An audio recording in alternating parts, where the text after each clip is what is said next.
Opening statement siapa nih Bob? Apa moderator? Silakan Bobi. Opening acara dulu Bob. Bobi. Oke. Bobi. Yuk.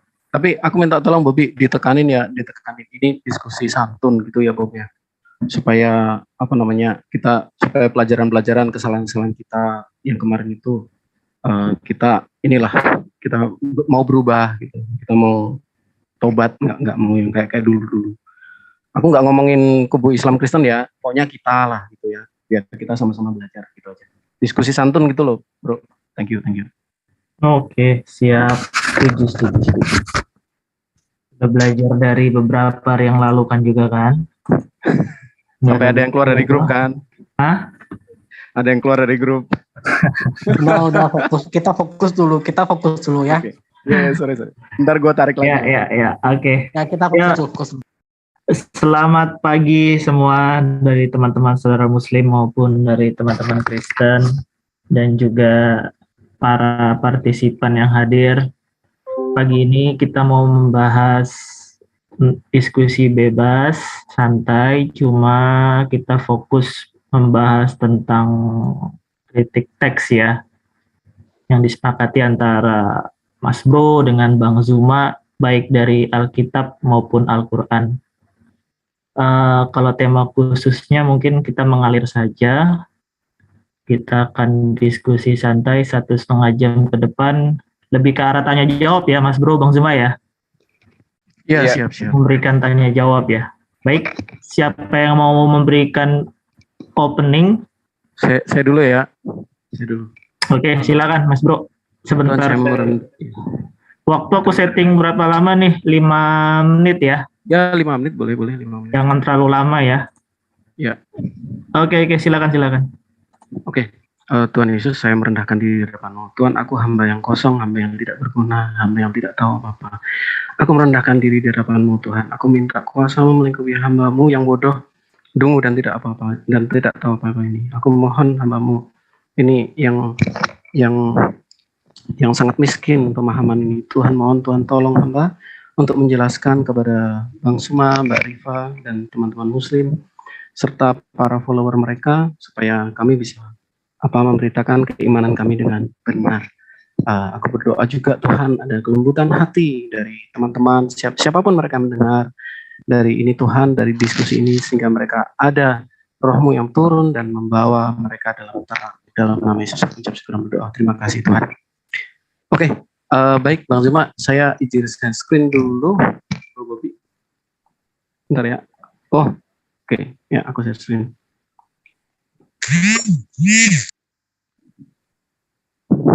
Ya.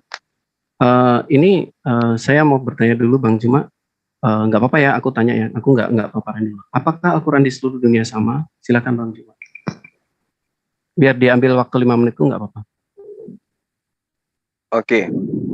Baik, jadi perlu dipahami dulu bahwasanya di dalam sejarah Al-Quran itu ada perbedaan qiraat.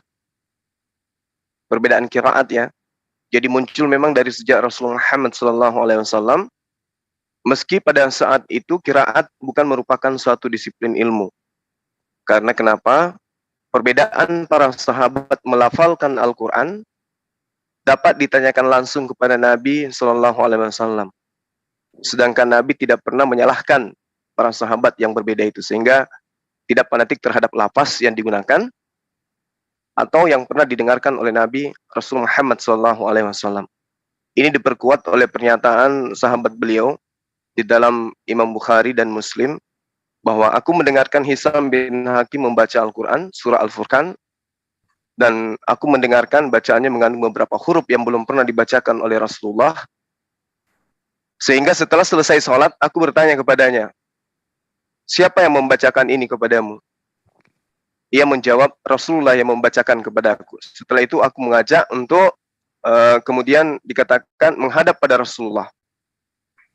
Aku mendengarkan laki-laki ini membaca surah Al-Furqan dengan beberapa huruf yang belum pernah engkau bacakan. Sedang engkau sendiri yang telah membacakan surah Al-Furqan kepadaku. Rasulullah menjawab, begitulah surah ini diwahyukan.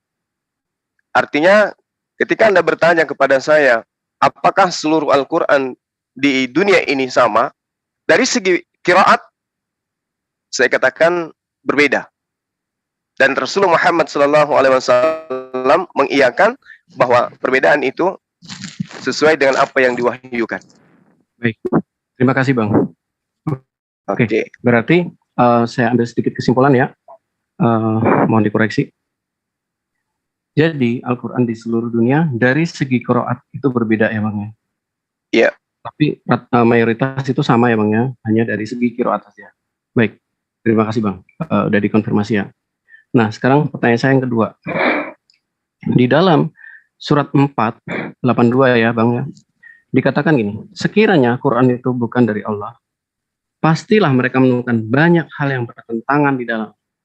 Nah saya ingin bertanya kepada Abang, menurut Abang, dampak qiraat itu tidak menimbulkan perbedaan arti, hanya sekedar dialek, atau menimbulkan perbedaan arti, sehingga ini akan bertabrakan dengan surat ini, akhirnya menimbulkan kesimpulan bahwa Al-Quran itu bukan dari Allah, sesuai dengan ayat di dalam 482 ini. Kira-kira pertanyaan saya jelas tidak Bang? Saya jelas tidak? Bisa diulang perjelas tadi? Oke. Baik. Saya ulang ya. Ini biar jelas aja nih, pakai kuning aja dah. Atau hijau, atau biru. Hijau aja. Saya ingin bertanya, Abang tadi mengatakan bahwa memang ada perbedaan qiraat. Nah, saya ingin bertanya nih, Abang kan percaya nih, sekiranya Al-Quran itu bukan dari Allah, ya kan Bang, pasti menemukan banyak hal yang bertentangan di dalam. Abang percaya dengan surat ini kan Bang? Pasti saya percaya. Baik. Berarti jika Abang setuju juga tidak, jika ada banyak hal yang bertentangan di dalamnya, maka Quran pasti bukan dari Allah. Abang setuju juga kan? Iya. Oke, thank you. Itu betul. Nah sekarang pertanyaan saya, dampak 7 qiraat itu, apakah dia tidak menimbulkan perbedaan arti? Karena hanya sekedar ya. Satu, ini A. Yang B, ataukah dia menimbulkan perbedaan arti? Sehingga ini otomatis bertabrakan dengan ini. Silakan Bang. Oke, baik. Jadi coba dipaham. Sebentar aku potong dulu. Ini kayaknya percuma pakai waktu. Intinya aku yang memoderatorin aja. Kalau seandainya salah satu pihak sudah berbicara terlalu banyak, aku stop biar gantian berbicara gitu ya. Jadi biar hidup aja dialognya. Oke, ya, silakan Bang Zuma. Yang penting kita kondisif kok. Ya, oke. Jadi nggak usah pakai timer aja. Nanti aku yang menilai sendiri ya kalau udah terlalu banyak bicara atau jadi nggak ada kesempatan bicara, aku langsung stop, aku alihkan. Oke? Silakan Bang Zuma. Iya, baik. Jadi ketika Anda bertanya tentang ayat suci Al-Quran, afala yatadabbarunal Quran, maka tidakkah mereka menghayati, mendalami, mentadabburi Al-Quran? Walau kana min indi ghairillah, sekiranya Al-Quran itu bukan dari Allah, lawajadu fihi ikhtilafan katsira, maka pastilah mereka menemukan banyak hal yang bertentangan di dalamnya. Yang Anda temukan cuma satu hal, yaitu cuma pengertian dari perubahan varian bacaan. Ada nggak selain dari varian itu yang Anda temukan di dalam Al-Quran? Sebentar Bang, sebelum saya tunjukkan juga hal-hal tersebut ya Bang. Jadi saya pengen memahami sih Bang, pemahaman, karena gini, Baginda kan mengatakan 7 ahruf gitu kan. Nah, saya bertanya, saya penasaran dengan ini Bang. Karena gini, logikanya gini, Quran itu berasal dari Jibril dan didiktekan, ya kan? Nah, sementara ada suatu janji di dalam Quran yang mengatakan bahwa kalau banyak hal yang bertentangan di dalamnya, maka pasti bukan dari Allah. Nah, otomatis pertanyaan saya kan akan lari ke sini, Bang. Ini akan berdampak. Ini baru Anda temukan satu. Menurut Anda variannya. Nah, selain varian ada nggak? Kan banyak hal tuh. Bukan hanya sekedar terjemahan. Bukankah tadi saya mendefinisikan kepada Anda seperti apa qiraat itu? Qiraat itu kan dialek, Bang. Ya, itu dia. Berarti kan cuma satu. Ada hal lain nggak selain qiraat? Oke, baik, Bang. Berarti dialek itu menimbulkan perbedaan arti atau tidak, Bang? Varian memberikan perbedaan arti yang berbeda. Boleh. Nah, sekarang ada nggak yang lain? Kalau itu terjadi perbedaan arti, otomatis ini kena, Bang. Itu menunjukkan bahwa Quran bukan dari Allah. Kalau terjadi perbedaan arti, Bang. Kan dikatakan walau kana min indi ghairillah lawajadu fihi ikhtilafan katsira. Banyak hal yang bertentangan. Anda mengatakan baru satu varian. Itu pun hanya arti kan? Oke. Di mana manusia memiliki pemahaman terhadap satu kata itu berbeda-beda kan? Nah, sekarang tunjukkan. Yang kedua, hal yang berbeda yang menghadirkan pertentangan di Al-Quran itu apa lagi? Silakan. Oke. Saya punya banyak hal sih, Bang. Saya ada 8 varian macam. udah. Sekarang apa lagi yang bertentangan? Saya ada 8 macam. Tetapi sebelum saya lari ke sana, saya ingin tegaskan dulu karena supaya dari awal kita punya kesepakatan, Bang. Apakah dampak 7 qiraat itu Apa itu? akan menimbulkan perbedaan arti, Bang? Ya. Halo? Ya, silakan lanjut. Ya. Apakah dampak 7 qiraat itu akan menimbulkan perbedaan arti atau tidak? Artinya gini, ketika ada perbedaan arti ya, Bang, ini kan berarti bercabang. Sementara itu kan didiktekan dengan satu pemahaman. Tidak mungkin seorang mendiktekan sesuatu, kemudian di tengah jalan dia beda. Nah, klaim semacam ini kan, ini menunjukkan bahwa ini dari Tuhan gitu loh. Ya kan? Kalau tidak ada banyak pertentangan, maka ini bukan ini berasal dari Tuhan. Sementara jika nanti terbukti ada banyak hal yang saya akan tunjukkan sampai puluhan ribu atau bahkan ratusan ribu yang saya tunjukkan nanti, maka ini berarti ya, Bang ya, perbedaan dialek tadi menimbulkan perbedaan arti. Nextnya apa? Berarti ya mohon maaf, ini kesimpulannya terjadi. Oke, saya butuh ketegasan Abang dulu menjawab ini. Bahwa 7 ahruf nanti. Saya katakan gini. Silakan. Rasulullah Muhammad SAW menyatakan begini kepada para sahabatnya. Khusus Quran min arba'ah. Min Abdillah ibn Mas'ud, wa Salim, wa Mu'azib, Jabal, dan yang terakhir adalah Ubay bin Ka'af. Ambil Al-Quran itu dari 4 orang. Di antaranya adalah Abdullah bin Mas'ud, Salim, Mu'az, dan juga Ubay bin Ka'af. Nah, ketika Anda menemukan adanya perbedaan bacaan yang berimbas kepada terjemah, saya katakan itu berbeda memang. Terjemahannya berbeda. Sekali lagi saya katakan, terjemahannya berbeda. Artinya, pemahaman manusia itu yang berbeda terhadap kalamullah. Variannya berbeda, Rasulullah Muhammad SAW mengiyakan. Pengertian manusia terhadap varian bacaan itu berbeda, ya silakan aja. Berbeda. Tapi tunjukkan kemudian perbedaan itu berimbas kepada adanya satu inti pokok materi dalam Islam yang menjadi syariat yang mengakibatkan timbulnya perbedaan di antara umat Islam satu dengan umat Islam yang lain. Al-Quran mengatakan begini, ketika Anda membawa surah yang Anda bawa tadi ya, surah An-Nisa, afala yatadabbarunal Quran. Maka tidakkah mereka menghayati, mendalami Al-Quran? Sekiranya Al-Quran itu bukan dari pencipta langit dan bumi, maka mereka pasti menemukan banyak hal antara ayat Al-Quran dengan ayat Al-Quran, bukan antara terjemah dengan terjemah. Mohon Anda pahami di situ. Baik. Oke, saya paham, Bang. Berarti yang Abang maksudkan di sini ya, Bang ya, yang berubah itu hanya terjemahan dari keempat orang sahabat tadi kan, Bang? Ya, dan itu tidak menimbulkan perbedaan arti. Akibat dari, salah Anda. Arti itu adalah penafsiran manusia terhadap kalam.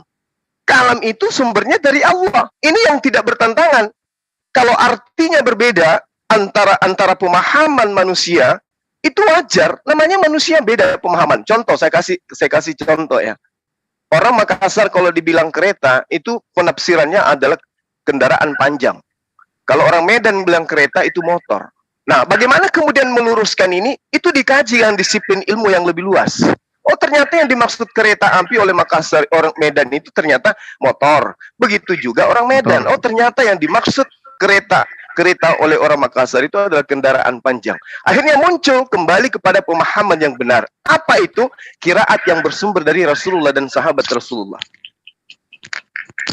Oke. Satu hal. Walau kana min indi ghairillah lawajadu fihi, ada dikatakan di situ akan banyak menemukan pertentangan yang ada di dalamnya. Satu, pertentangan varian. Itu adalah disahkan oleh baginda Rasulullah Muhammad sallallahu alaihi wasallam. Satu. Kedua apa? Silakan. Sebelum saya masuk ke Bible. Oke, sebentar Bang. Jadi seperti ini Bang. Yang Abang sampaikan dengan perumpamaan seperti yang satunya kereta di sana dan satunya kereta di sini. Itu tentu tidak bersumber dari satu sumber ya Bang. Karena masing-masing punya pemahaman sendiri karena mereka beda sumber. Nah, sementara di dalam Quran, setahu saya dari satu sumber yaitu Jibril ya Bang. Nah, di dalam satu sumber situ juga dikatakan hal yang seperti ini Bang. Tidak ada seorang pun yang dapat merubah kalimat-kalimatnya. Tidak ada keraguan padanya. Bahkan diklaim jika banyak hal yang bertentangan di dalamnya, maka pasti bukan dari Tuhan. Itu klaim sendiri dari kitab Abang sendiri. Ya. Dan bahkan dikatakan kami benar-benar memeliharanya. Oke, sekarang saya akan balik ke saya tadi. Varian lagi. Dari berbagai klaim tadi ya Bang ya. Ini ya Bang ya. Iya. Nah, saya balik ke pertanyaan awal saya. Jadi Bang Zuma, mohon maaf. Apakah dampak dari hadis itu akan menimbulkan perbedaan arti atau tidak? Kalau tidak menimbulkan perbedaan arti, maka dia tidak ada masalah dengan ayat-ayat yang tadi saya sampaikan, termasuk semua dijaga, tidak ada perbedaan dalamnya. Tetapi ketika dampak 7 qiraat menghasilkan banyak hal yang bertentangan di dalamnya, maka itu pasti bukan dari Allah. Oke, baik. Silakan Bang, dijawab dulu. Monggo Bang. Silakan, makasih. Saya kembali kepada data yang Anda bawa. Afala yatadabbarunal Qur'an. Yang Anda pahami ini adalah terjemahan, arti. Sedangkan Al-Quran mengatakan Allah tidak menginginkan kalimat-kalimatnya itu berubah. Artinya varian yang ada itu tidak akan berubah. Sedangkan yang Anda bawa ini adalah definisi manusia terhadap varian. Definisi manusia terhadap arti dari varian ini. Jadi tidak menyentuh kepada Al-Quran. Hanya ribut mengenai terjemah arti. Sedangkan Al-Quran mengatakan walau kana min indi ghairillah lawajadu fihi ikhtilafan katsira. Tinggalkan tentang varian. Sekarang saya minta satu lagi aja. Yang bertentangan di Al-Quran itu menurut Anda apa? Oke. Saya akan loncat ke sana Bang. Saya tidak akan berlama-lama di sini. Kasihan para pemirsa. Kalau kalau saya tidak bisa menyajikan data yang baik. Baik. Saya tangkap ya Bang ya, berarti pernyataan Abang yang terakhir bahwa Abang mengatakan ya, bahwa perbedaan itu hanya ditimbulkan oleh terjemahan saja kan Bang? Ya, betul. Oke, siap Bang. Oke, izinkan saya close screen dulu, saya mau share sedikit. Maaf ya, aku minta waktu sebentar ya,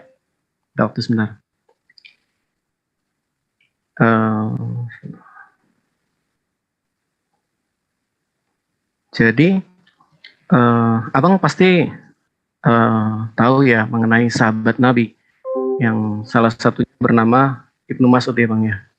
Iya. Baik, siap Bang. Oke, di dalam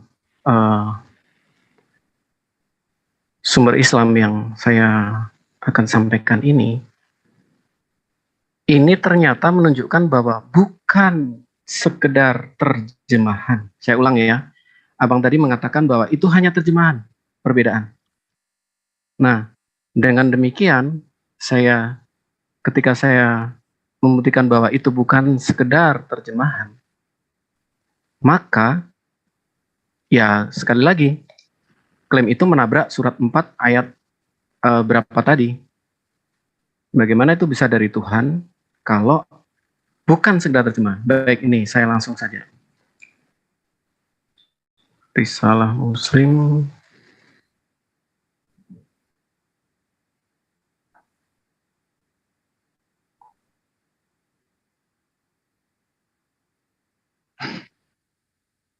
Sebentar.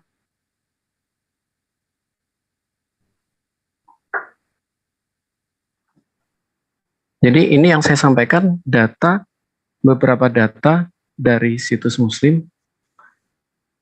Oke. Yang menunjukkan ternyata bukan terjemahan, tetapi meliputi memang berubah total. Ini yang paling kecil dulu. Saya akan tunjukkan sampai ke penambahan surat.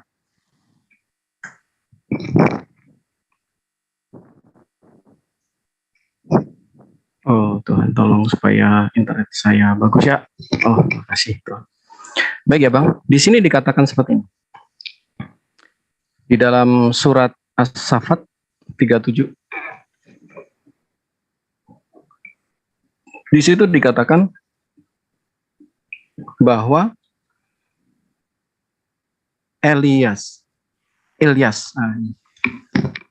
bahwa Ilyas adalah seorang rasul. Mana ya? As-Saffat berapa? As-Saffat 3. Al-Quran As-Saffat ayat Ya. berapa? 123. 37 123.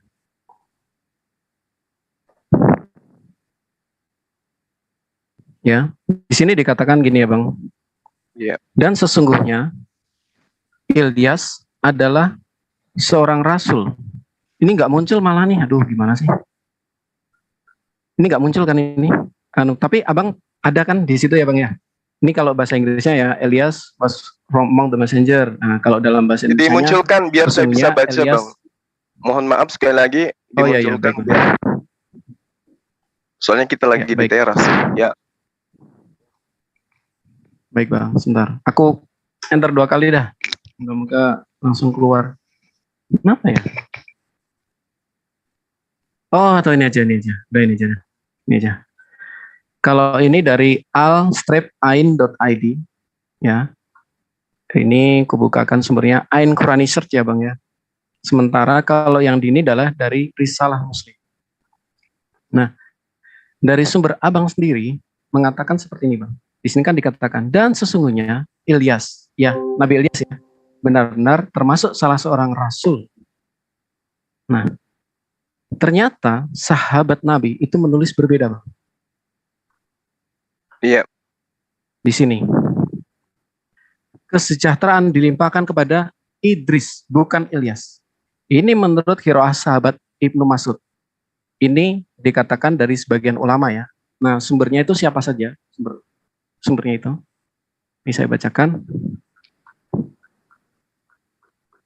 Itu ada sekitar 5 sumber yang mengatakan demikian. Di antaranya yang pertama, Ibnu Hatim mengatakan telah menceritakan kepada kami, Abu Naim menceritakan kepada kami, Abu Ishaq, Baid Ibnu Rabi'ah, Abdullah bin Mas'ud mengatakan bahwa Ilyas adalah Idris. Jadi menurut Ibnu Mas'ud itu Nabi, bahwa itu bukan Ilyas, tetapi Idris. Nah, kemudian, tolong Bro Tristan. Ya, terima kasih.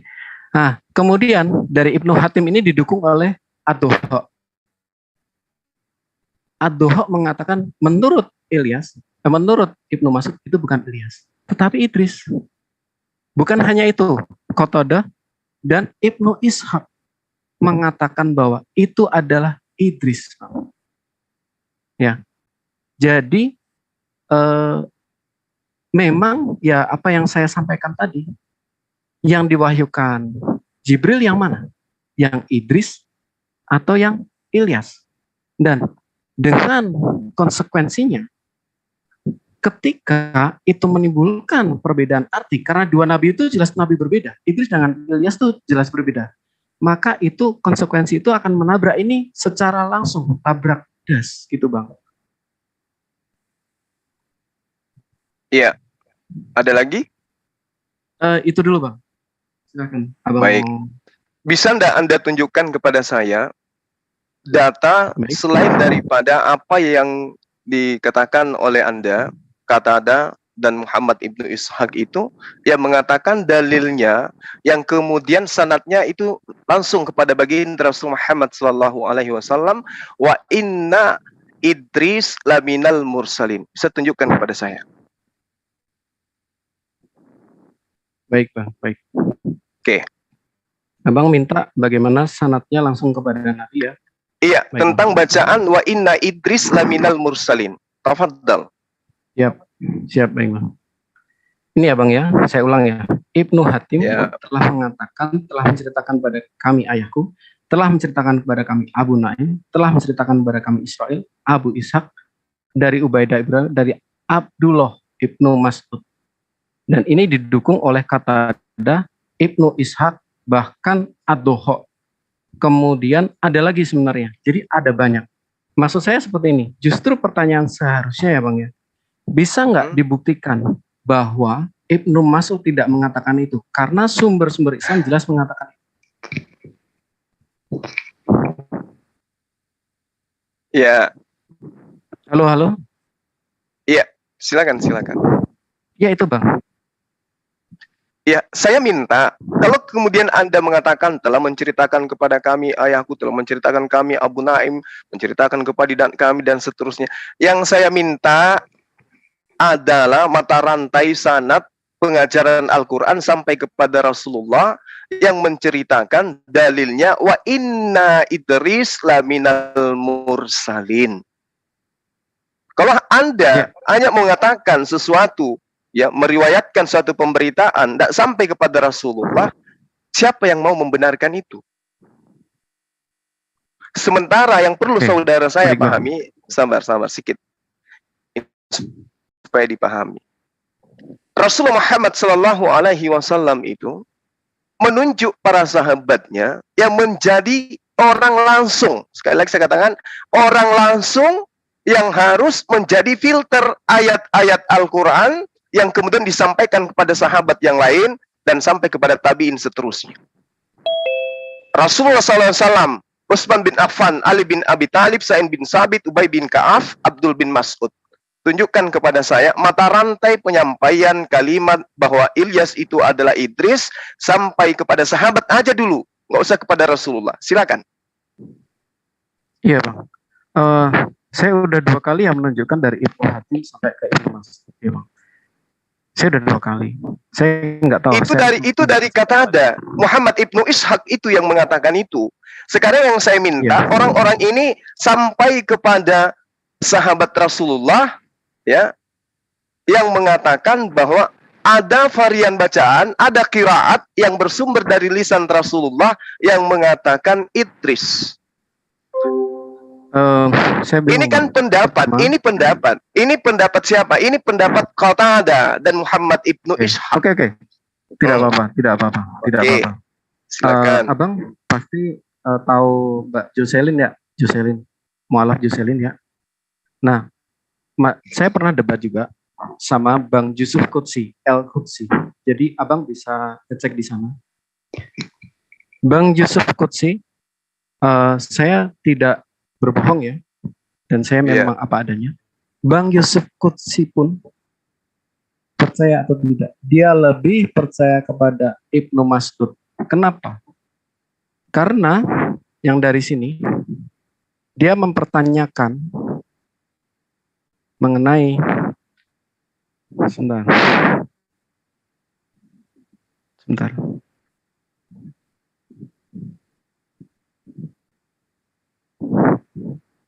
Saya clear dulu ya.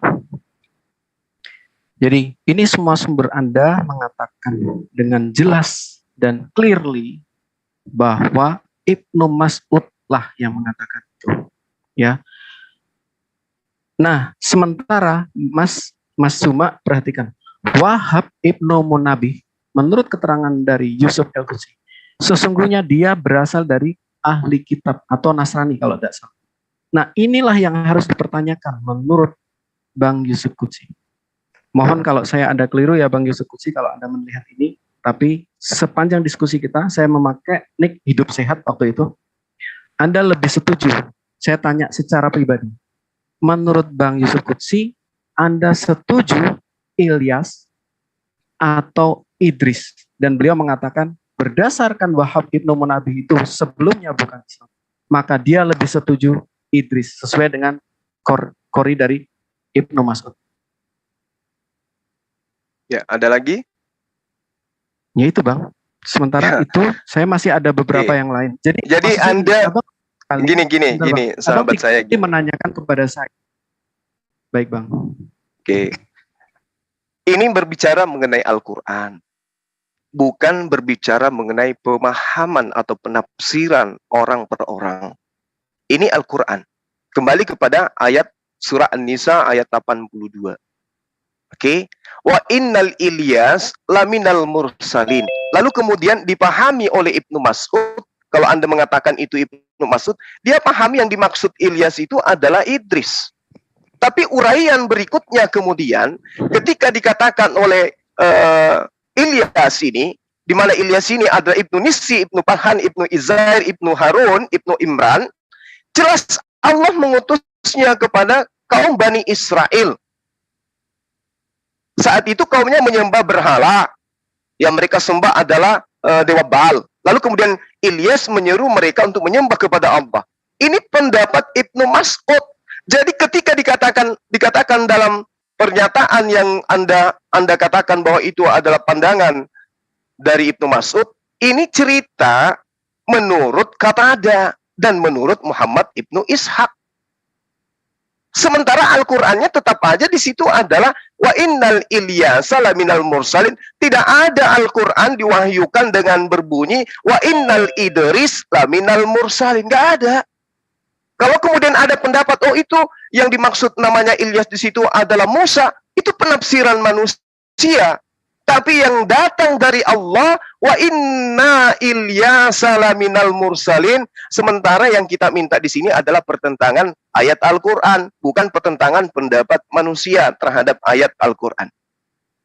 Saya katakan kepada sahabat saya, tadi baru satu yang Anda tunjukkan, pertentangan varian. Ini bukan pertentangan, ini pertentangan pendapat terhadap apa yang bukan pertentangan, ini adalah pendapat orang terhadap Ilyas. Ada yang mengatakan itu adalah Idris. Ada pertentangan lain? Di dalam perang Yamamah. Sebentar Bang, ini aku masih banyak banget nih. Aku ada 60.000 lebih. Sebentar Bang.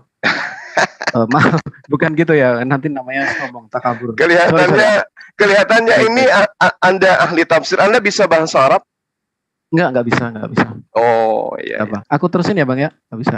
Aku selalu ngomong apa adanya ya, tak usahakan. Semoga Tuhan mampukan saya. Oke Bang, gini Bang. Jadi dari sumber Abang sendiri ya Bang ya, saya ulang. Iya. Ibnu Mas'ud mengatakan adalah Idris, tapi menurut jawaban Abang itu adalah pertentangan manusia, gitu kan Bang? Bukan, itu pendapat. Sekali lagi itu pendapat. Oke. Nah, sekarang Bang, di dalam perang Yamamah, di dalam perang di dalam Azerbaijan ya, ekspedisi ke Azerbaijan. Di situ jelas terjadi pertengkaran antara pasukan dari Irak dan pasukan dari Syam. Mereka menggunakan bacaan dari Ibnu Mas'ud, satunya lagi menggunakan bacaan dari Ubay bin Ka'ab. Jadi, karena Ubay bin Ka'ab tidak bermasalah di area ini, maka mereka yang bermasalah adalah mereka yang menggunakan bacaan Ibnu Mas'ud, pasukan dari Irak kalau tidak salah ya. Nah, pertanyaan saya gini sih Bang. Sebelum saya pindah ke pertanyaan selanjutnya, nanti berputar di sini, nggak bagus buat pendengar. Sebenarnya yang diwahyukan Jibril yang mana Bang? Silahkan, Ilyas atau Idris? Tunjukkan ayatnya dulu. Kita kaji melalui data primer. Jangan asumsi karena ini berbicara mengenai kalamullah. Silakan. Iya, kalau primer tentu yang lebih kita pegang, dan saya setuju dengan Yusuf Qudsi bahwa Ibnu Mas'ud lah yang lebih sahih kalau menurut saya secara pribadi ya Bang ya. Nah silakan Bang. Nih. Tunjukkan data yang bertentangan itu yang mana maksud saya. Oke, kalau di dalam As-Saffat 37123 yang Abang pegang kan Mushaf Utsmani ya Bang ya, bahwa Ilyas dikatakan di situ Ilyas. Ini menurut Mushaf Utsmani. Ya kan? Tetapi menurut Ubay bin Ka'ab yang adalah sahabat Nabi yang dalam sebuah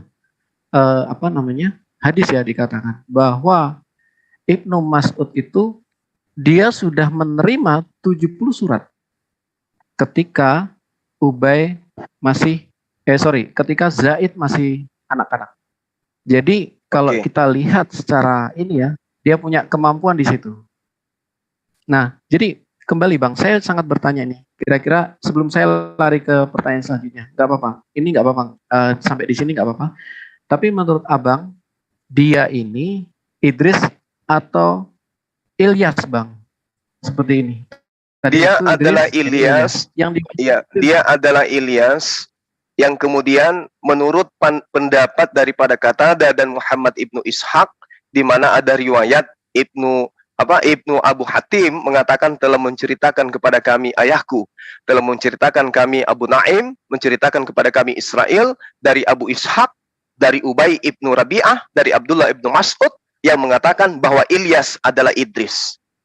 Apakah pada masa itu orang-orang ini sedang mengkaji tentang ayat Al-Quran atau sedang menafsirkan yang dimaksud Ilyas ini yang orang yang hidup ratusan tahun setelah mereka sebelum mereka menerima wahyu dari Rasulullah, ayat-ayat dari Rasulullah, apakah mereka mengkaji tentang perbedaan Ilyas atau Idris, atau ini adalah pendapat bahwa yang dimaksud Ilyas itu adalah Idris? Itu dulu yang perlu Anda pahami. Nah, kalau Anda belum paham sampai di sana, tolong berikan kepada saya data primernya bahwa menurut Ubay bin Ka'ab itu adalah Idris secara lisan atau Ibnu Mas'ud secara lisan atau tertulis. Silakan. Ya. Aku sudah sampaikan dari tadi ya Bang ya. Karena yang dari punyanya Ibnu Mas'ud tuh hanya segelintir Bang. Jadi saya akan tunjukkan lebih banyak lagi punyanya Ibnu Mas'ud perbedaan. Di antaranya ya. Ini Bang. Di dalam 3746 itu seharusnya putih. Tapi dalam Ibnu Mas'ud dibaca safa, kuning. Ini juga pertanyaannya diwahyukan Jibril yang mana? Repotnya seperti ini. Karena kita Abang kan didiktekan. Enggak, masalahnya gini loh. Maaf, saya harus potong. Masalahnya Anda tidak membawa data primer. Yang Anda bawa itu link. Data-data dari komputer. Data-data dari internet. Sementara, sabar. Sementara di dalam pengkajian sanad Al-Quran, sahabat-sahabat Rasulullah itu mereka mendapatkan ijazah sim'an fakat. Ijazah semuaan yang harus Anda pahami. Seorang guru membaca Al-Quran, seorang murid mendengarkan tanpa harus mengulangi bacaan sang guru. Itu salah satu metode penyampaian Al-Quran. Yang pertama ya adalah ijazah ardan. Ijazah ardan ini sama ketika Anda membaca sesuatu di hadapan saya, lalu kemudian saya mengatakan itu sudah benar. Lalu saya informasikan dan saya umumkan ke khalayak banyak bahwa bacaan Anda sudah benar dan sudah layak menjadi penyampai Quran. Ini yang dikatakan ijazah setoran dan semat'an. Itu ada secara praktik. Seorang guru membaca Quran, murid mendengarkan seksama. Setelah guru selesai membaca, murid membaca ulang yang dibaca oleh gurunya. Sehingga Al-Quran mustahil kemudian Anda bisa menemukan kesalahan. Itu kaidah di dalam sanad Quran. Kaidah. Jadi tidak serta-merta Anda membawa, ada ulama, ada seperti ini. Tunggu dulu, siapa gurunya? Sanadnya dari mana dia mendapatkan informasi itu? Kalau yang Anda kemukakan tadi, itu pendapat Qatadah yang menunjuk Ibnu Mas'ud. Pernyataan Ibnu Mas'udnya mana? Datanya mana?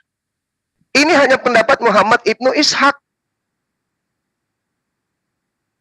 Itu pun pandangan ini bukan mengenai tulisan Ilyas atau Idris, bukan mengenai hafalan Idris atau Ilyas. Ini pendapat, gitu loh. Nah, sementara acuan kita adalah afala yatadabbarunal Qur'an walau kana min 'indi ghairillah lawajadu fihi ikhtilafan katsira. Anda nggak bisa nunjukkan pertentangan itu. Yang ada tunjukkan cuman salinan-salinan link dari Zoom dari narasi-narasi yang dibangun di luar daripada pemahaman pentadabburan Al-Qur'an. Baik, terima kasih Bang Juma. Ini saya akan tunjukkan lagi ya, bukti ya Bang ya. Baik. Boleh. Jadi di dalam The Quranic, The History of the Quranic ya Bang ya. Ini dari Profesor Dr. MM Azaimi. Ini kemarin digunakan untuk membantah pendapat saya ya Bang ya. Bentar. Kita lihat bagaimana kapasitas Ibnu Mas'ud. Yang pertama, kita harus tahu bahwa Ibnu Mas'ud itu adalah sahabat yang kalau tidak salah pertama kali ya Bang ya. Iya, dia salah satu sahabat yang ditunjuk oleh Rasulullah menjadi pemberita Quran. Tetapi memang dia bukan qori terbesar dalam sejarah Islam. Yang menjadi qori terbesar adalah Ubay bin Ka'ab. Nah, tetapi Ibnu Mas'ud dia punya yang namanya kapasitas. Bahkan dia mengklaim saya sudah dapat 70 ayat ketika Zaid bin Sabit yang mengumpulkan Mushaf Utsmani itu ya Bang ya. Nah, di sini ada sebuah riwayat ya Bang ya. Ketika terjadi di perang di Azerbaijan itu Bang ya. Ya kan? Itu memang terjadi perselisihan. Ya kan? Oke, ini memang ada perselisihan di situ. Jadi mereka beda cara membaca. Dan beda bacaan tentu saja. Karena ada riwayat juga mengatakan bahwa mereka saling mengkafirkan. Nah, kemudian bagaimana sih kapasitas Ibnu Mas'ud di mata oleh para khalifah? Dengan mengutus adanya perbedaan dalam bacaan Al-Qur'an sebenarnya bukan barang baru. Sebab Umar sudah mengantisipasi bahaya perbedaan ini sejak zaman pemerintahnya. Dengan mengutus Ibnu Mas'ud ke Irak, setelah Umar diberitahukan bahwa dia mengajarkan Al-Quran dalam Dia Uzail, sebagaimana Ibnu Mas'ud mempelajarinya dan Umar tampak naik pitam. Tetapi, gitu kan, Al-Quran ini telah diturunkan dalam dialek Quraisy. Maka ajarkanlah diturunkan dalam dialek Quraisy, maka ajarkanlah menggunakan dialek Quraisy, bukan menggunakan dialek Hudail. Ya, sebentar.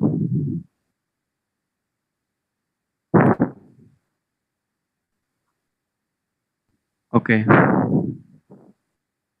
Sebentar. Saya clear dulu ya.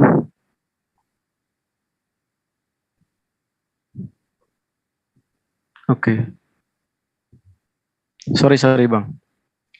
Jadi ada sebuah riwayat, karena saya nggak bawa nanti saya dikira fitnah. Saya nggak mau. Oke, saya pindah saja ya Bang ya. Saya pindah saja. Karena ini sebenarnya ada di sini, cuman saya belum cari. Enggak, saya nggak mau menggunakan riwayat seperti itu. Oke, sorry. Sebelum lanjut, saudara saya, ini sudah berapa menit kita? Kapan giliran saya membahas Bible? Tadi dari ini sudah 50 menit. Oh, belum Bro. Tadi 9:15 Bro. 50 menit semenjak live di YouTube. Oke. Mas Bro, ada berapa pertanyaan lagi atau gimana? Saya cuma tinggal satu pertanyaan lagi. Oke. Boleh nggak Bang Juma? Silakan. Oke, baik. Terima kasih Bang Juma. Oke. Jadi gini. Ini mengenai Ibnu Mas'ud, saya akan lompati saja. Nah, ini Bang. Ini mengenai penambahan, bayangkan 2 surat. Kedua surat tambahan ini eksis dalam Mushaf Ubay bin Ka'ab, Ibnu Abbas, dan Abu Musa, yaitu surat Al-Khal dan surat Al-Haf. Bayangkan, ini bukan hanya perbedaan varian A, I, U, E, O, tetapi ini adalah perbedaan sampai surat tambahan. Nah, sekali lagi Bang, yang dari 7 aruf saja itu potensinya luar biasa. Apalagi terjadi perbedaan arti diakibatkan perbedaan surat. Maka saya nggak melihat selain dari ini, Bang.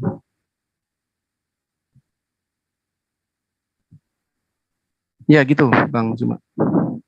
Ya, jadi ketika Anda membawa data, informasi, ada penambahan 2 surah, sekali lagi saya katakan kepada sahabat saya, Al-Quran itu disampaikan dengan sistem sanad. Apa sanad itu? Mata rantai penyampaian. Mata rantai penyampaian itu dari Rasulullah. Kalau sanadnya terputus, seketika Anda muncul di hari ini, mengatakan ada penambahan surat, ya, ada 2 penambahan atau 1 penambahan, bahkan 1 surah pun kalau tidak sampai kepada baginda, tidak ada periwayatan sanadnya. Baik. Ya sama aja ya. Baik, untuk mempersingkat waktu ya Bang, karena Abang kan mau tanya ke saya, kan dan tanya ke saya, moga-moga saya bisa jawab. Jadi surat Al-Hal dan Al-Haf itu eksis dalam Mushaf Ubay bin Ka'ab. Kalau Abang boleh googling siapakah Ubay bin Ka'ab. Ubay bin Ka'ab adalah sahabat Nabi yang mendapat predikat sebagai qori terbesar di antara umatku. Jadi dia mendapat predikat sebagai Sayyidul Qurra. Iya, saya paham, saya ngerti Ubay bin Ka'ab adalah salah satu dari 4 orang yang ditunjuk langsung oleh beliau.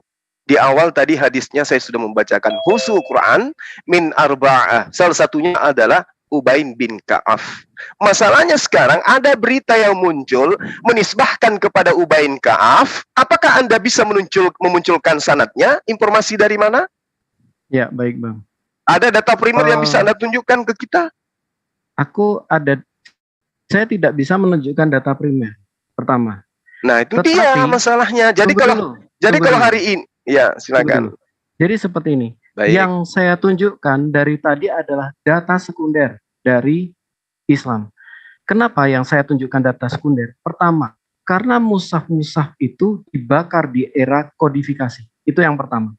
Tetapi pembuktiannya sekarang, bisa tidak Abang membantah data-data sekunder yang sudah diakui bahkan ditulis oleh jurnal-jurnal Islam? Bayangkan, bisa, jurnal sangat ya, bisa, bukan sangat orang-orang. bisa. Itu Oke, silakan, anak SD Bang. pun bisa jawab. Silakan. Oke, Iya. silakan. Oke, baik. Oke, silakan. Anda harus tahu bahwa budaya Al-Quran itu menganut budaya oral, budaya lisan. Nah sekarang tunjukkan kepada saya satu aja tahfiz di atas muka bumi ini yang dituduhkan kepada Ubay bin Ka'ab ada tambahan 2 surah. Tunjukkan kepada kita. Oke. Setiap tahun kita ada, Ini ya, Bang, ya. ya, setiap tahun kita ada lomba tahfiz Quran. Ada nggak pernah Anda lihat ada tahfizul Quran membacakan surah yang Anda maksud? Oke. Ayo. Baik Bang. Kenapa bisa terjadi? Karena yang ada saat ini itu adalah mushaf Utsman. Dan kemudian yang di Indonesia itu kebetulan menggunakan hafs ya Bang. Tetapi Abang ingat bahwa sumber yang saya bawa adalah sumber dari Islam. Dan dia mengakomodir mengatakan bahwa memang ada surah bertanda bintang 2, yang ini ya Bang ya. Ini dari sumber Islam. Ada Al-Hal, Al-Haf. Saya juga bisa menunjukkan dari buku sejarah Quran. Sebentar Bang, sebentar. Izinkan saya selesaikan. Sedangkan 2 surat petanda merupakan 2 surat tambahan dalam mushaf Ubay bin Ka'ab, yaitu surat Al-Haf dan surat Al-Hal. Dengan redaksinya demikian. Itu Bang. Ini bukan sekedar perbedaan AIO, tetapi memang silakan. Berbeda secara bukan berbeda AIWO-nya. Ini memang berbeda, yaitu penambahan dalam bentuk surah. Jadi ada 2 tambahan surah. Iya. Nah, sementara mushaf Utsmani tidak ada. Di mushaf Ubay bin Ka'ab itu ada. Dari sini Bang, yang saya lihat, maka saya secara pribadi mengambil kesimpulan ini Bang. Silakan Bang. Oke, Anda harus memahami dan juga saya paham ya tentang kajian sahabat saya. Kodifikasi Quran itu dulu. Kodifikasi Quran itu ada. Pemeliharaan, pembukuan, pencetakan, dan seterusnya. Di mana 3 poin ini diawali dengan penghafalan. Kodifikasi Quran itu bukan hanya nanti ketika Utsman, bukan. Dari zaman Rasulullah Muhammad SAW, kodifikasi itu sudah ada. Terus kemudian muncul, ada narasi yang dibangun, sumber dari Islam. Sekarang saya tanya, kalau bermunculan narasi-narasi mengatasnamakan Islam menyerang Al-Quran di internet, apakah umat Islam akan goyah? Tidak. Kenapa? Dia punya sandaran sanad. Nah, sekarang kalau saya menulis, ya, membuat sebuah blog di internet, mengatasnamakan gereja, mengatasnamakan Kristen, membahas tentang kepalsuan atau apapun itu tentang Kristen, kemudian umat Islam menggunakan itu di hadapan Anda percaya? Mungkin saja, karena Anda tidak punya sanad. Kalau kami umat Islam nggak bisa. Anda mau mengatakan ada surah 10, ada kayak begini. Nggak bisa. Umat Islam nggak akan goyah. Kenapa? Umat Islam punya sanad.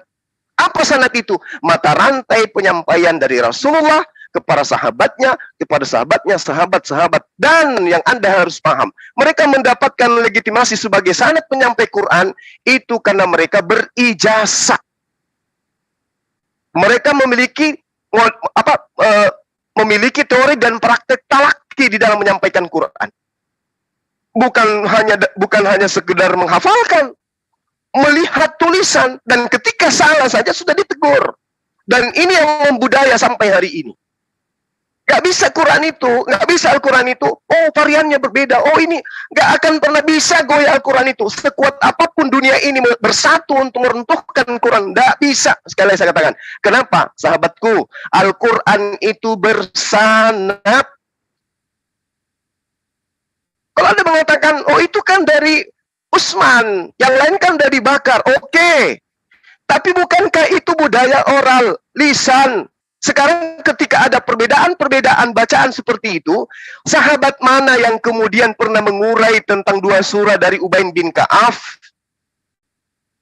Mana dalilnya? Mana haditsnya yang membahas tentang 2 surah itu? Siapa matanya? Siapa perawihnya? Nggak bisa, Islam itu terlalu kuat untuk digoyahkan hanya karena kritik terhadap Al-Quran. Susah. Saya sudah berpuluh tahun mencari kelemahan, nggak bisa saya temukan. Nah, ketika Anda muncul membawa narasi, ada sumber, Anda bawa data sekunder, cek. Nggak bisa, kawan, nggak bisa.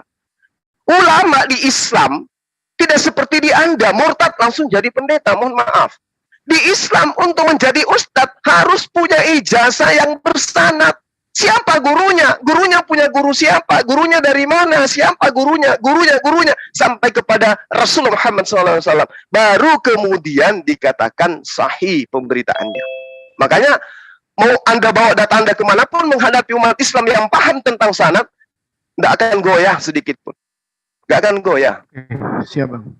Siap. Itu. Jadi Ya. yang saya tunjukkan tadi, saya sudah tunjukkan sanad, Abang mempertanyakan saya sanad lagi. Oke lah, aku anggap itu karena yang saya target bukan Anda, yang saya target adalah pembacaannya. Saya percaya mereka paham. Ya, silakan aja, saya tunggu sampai 1000 tahun. Data surah 2 itu yang Anda maksud, Baik. dilengkapi dengan data-data sanad. Silakan. Baik, Bang. Itu tadi sudah saya tunjukkan sanadnya ya, Bang ya. Kayak yang dari Ibnu Mas'ud sudah saya tunjukkan sanadnya. Oke, enggak apa-apa, enggak masalah. Oke. Karena yang saya target bukan Anda. Ini, Bang. Dari sini Masih Hudzaifah lanjut bin lagi? Al-Yaman. Wah, Oke. kita gimana? Sorry, Bang. Oke. Kapan saya Mas bertanya? Bro, Baik, saya keliru. Baik. Silakan, Bang. Ya, boleh. Coba. Nanti kita Diganti. buat sesi yang baru lagi nanti. Kita Baik, ganti baik, Bang siap. Zuma sekarang Silakan. bertanya ya. Nggak apa-apa kan? Oke. Silakan Bang Zuma. Baik. Saya bertanya yang sederhana aja, Bang. Sebuah informasi itu diterima benar, salah ketika sumbernya itu akurat. Halo? Ya. Halo? Ya. Oke. Ya. Ya. Silakan, Bang. Di dalam konsep iman sahabat terkait dengan Bible, itu adalah firman. Dan firman itu telah menjadi manusia. Ketika firman itu telah menjadi manusia, maka sejatinya sumbernya harus firman itu, bukan yang lain. Pertanyaan saya, dari mana Lukas, Markus, mengambil data di dalam kitabnya, sementara mereka tidak pernah bertemu dengan Yesus yang adalah firman. Saya tidak Baik, masuk ke kritik dulu. Secara Baik. logika penyampaian berita dulu. Karena Yesus diceritakan di dalam Yohanes 17, segala firman telah aku sampaikan kepada mereka. Ini pekerjaan yang sudah dilakukan. Sebelum dia terangkat ke langit, dia sudah melakukan pekerjaan yang menyampaikan firman. Tolong tunjukkan kepada saya data Lukas pernah bertemu Yesus. Silakan. Oke, baik Bang.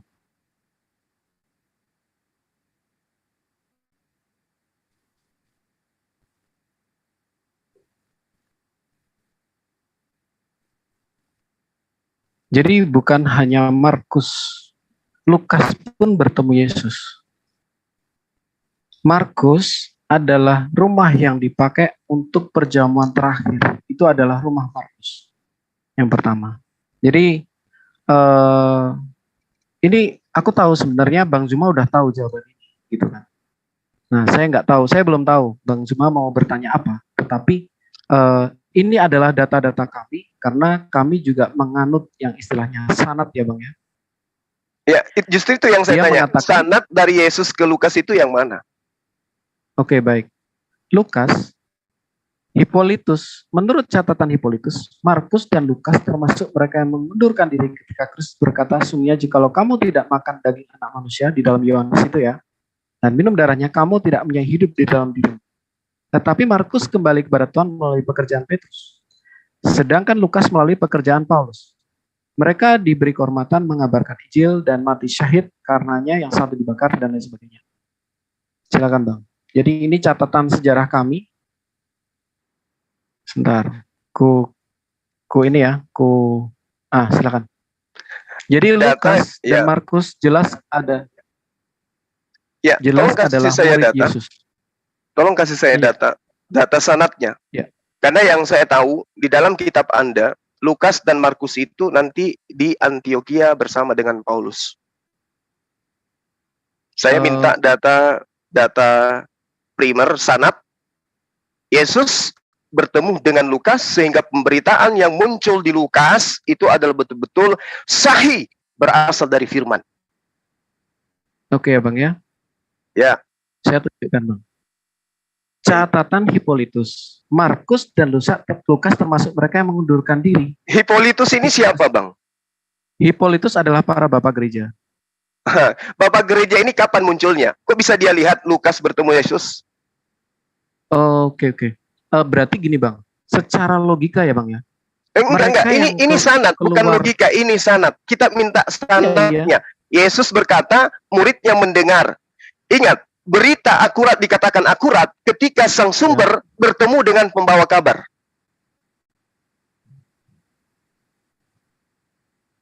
Halo, jelas Ya, tidak? saya belum masuk ke Putus atau kritik tidak? teks. Ya, tolong diulang Bang, diulang dulu Bang. Pemberitaan dianggap sebuah sahih ketika ya penyampaian mata rantai penyampaian itu sampai kepada sumber.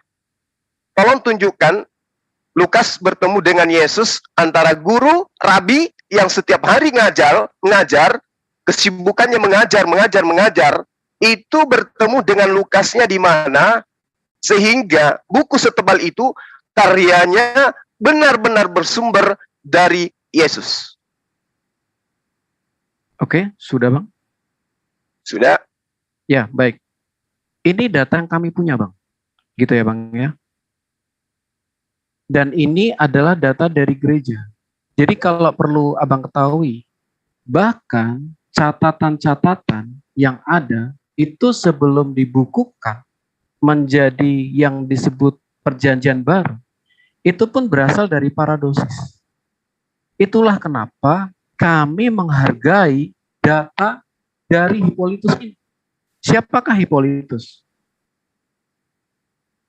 Tahun berapa dia lahir, Bang? Dia berkarya memberikan informasi ini, dia tahun berapa Hippolytus ini? Oke. Aku nggak boleh nyentuh ke Baginda ya Bang ya, untuk hal ini ya. Tunggu dulu, tunggu. Ini berbicara mengenai sanad. Iya, iya. Saya belum Ya, masuk betul. kalau Anda tadi kan detail, huruf per huruf berbeda, Anda sampai ke sana, ada pernyataan Ilyas berubah jadi Idris. Nah, sekarang Ya. pemberitaan kitab Anda dulu. Antara Ya, orang ya. yang membawa berita, apa Anda pernah bersentuhan dengan sumber?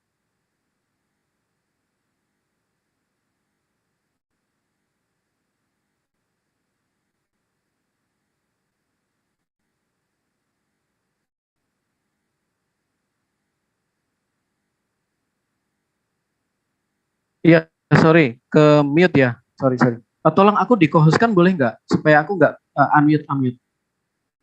Ya, terima kasih. Oke, saya ulang ya. Saya senang sekali loh, Bang Zuma itu berani mengkritisi data yang dekat dengan Yesus. Ini sama Yesus beda satu abatan ya. Yang dia adalah murid Irenaeus, murid Polikarpus, yang adalah murid Rasul Yohanes. Oke, saya senang sekali.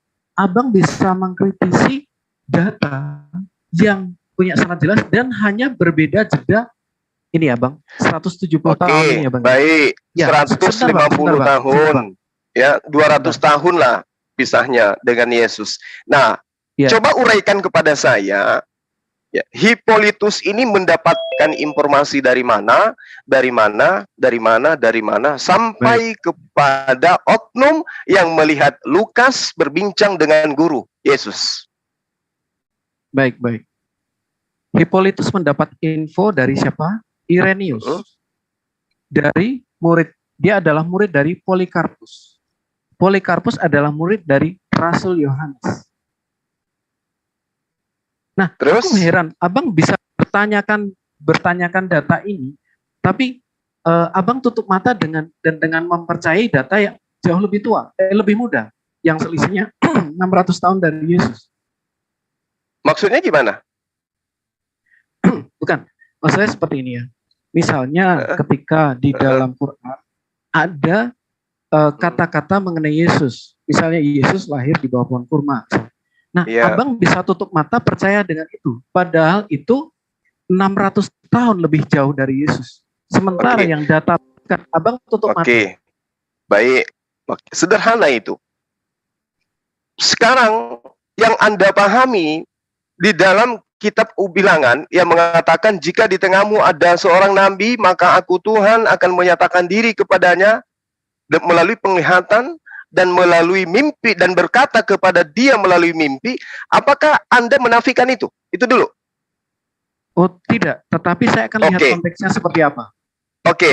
Berarti di dalam keimanan tidak kami, ya? Sebentar Bang, supaya saya bisa menjelaskan. Di dalam keimanan kami ada yang disebut tafsir hermeneutik ya. Nah, hermeneutik itu pasti satu, melihat konteks, dan konteks.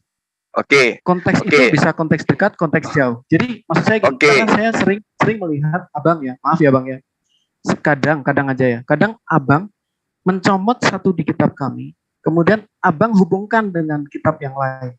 Nah, itu tentu saja karena Abang belum dibaptis bahkan ya, semoga ya, karena Abang belum dibaptis, tentu kami punya pertanyaan bagaimana cara tafsir Abang. Oke, sahabatku, ini kita belum masuk kepada zona keotentikan informasi. Kita baru membahas tentang mata rantai penyampaian informasi. Nanti buka sesi baru, apakah Yesus itu lahir di kandang binatang atau lahir di bawah pohon kurma. Nanti kita buka sesi baru. Yang mana yang lebih akurat. Nah, sekarang yang kita bahas ini adalah mata rantai daripada pembawa berita, di mana tadi antar huruf per huruf aja Anda kritisin. Ya, Anda tabrakkan antara Ubay bin Ka'ab dan Ibnu Mas'ud dan seterusnya. Nah, sekarang saya ingin tahu, Anda begitu dalam mengkaji Al-Quran sampai kepada varian-varian yang Anda kaji. Itu sudah melebihi dari mahasiswa jurusan bahasa Arab, jurusan tafsir, itu sudah melebihi Anda. Anda sudah lebih dari mereka. Nah, sementara Anda lupa di kitab Anda dengan metode yang sama. Ketika saya tanya, siapa yang melihat kemudian Lukas bertemu dengan Yesus, sehingga karya tulis yang dihasilkan oleh Lukas itu bisa dianulir sebagai firman dari Sang Firman. Ada enggak data itu? Baik. Sekarang pertanyaan saya ya Bang ya. Ada tidak data yang tentang data ini? Bukan Bang. Yang dari tadi saya sampaikan, pertama, saya berusaha dalam debat ini sama sekali tidak fair. Ya, yang pertama, itu saya menjaga marwah debat ini tetap beretika. Ya, betul. Kemudian, dari sumber yang saya berikan, tidak ada bantahan. Ya memang Hippolytus itu murid Irenaeus, murid Polikarpus, yang merupakan murid Sahabatku, ini bukan masalah bantahan. Saya minta bukti keakuratan mata rantai penyampaian kitab Lukas. Ini baru Lukas loh, belum yang lain. Betul. Nah, sekarang gini Bang, kita sudah sampaikan gitu loh. Lukas, dari mana Hippolytus mendapat data? Hippolytus menuliskan ini secara langsung. Dia adalah murid Irenaeus. Irenaeus itu siapa? Irenaeus adalah murid Polikarpus. Polikarpus siapa? Polikarpus adalah murid Rasul Yohanes. Nah, sekarang gini, saya jawab 3 kali. Tapi abang tidak percaya. Ya, it's okay. Abang lah, justru misalnya abang percaya dengan yang 400 tahun. Saya ambil satu loncatan. Saya ambil loncatan satu ya.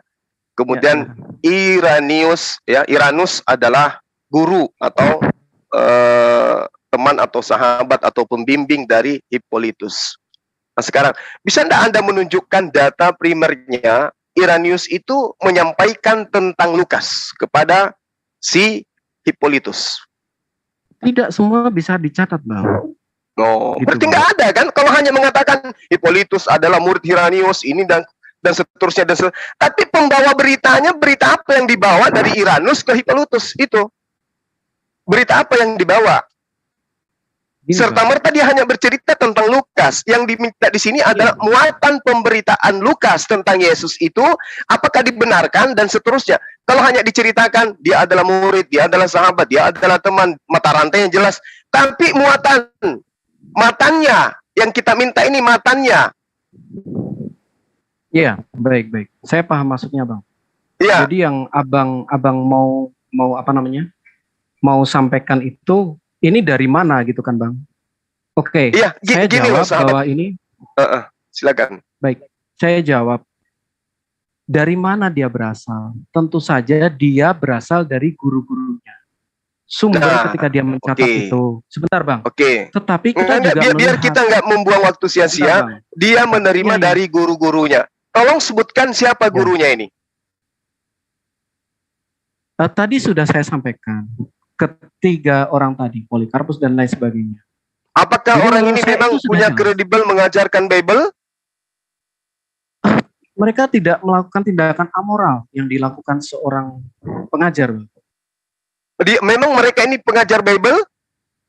Iya, mereka pengajar Bible. Mereka tidak melakukan tindakan amoral yang meruntuhkan.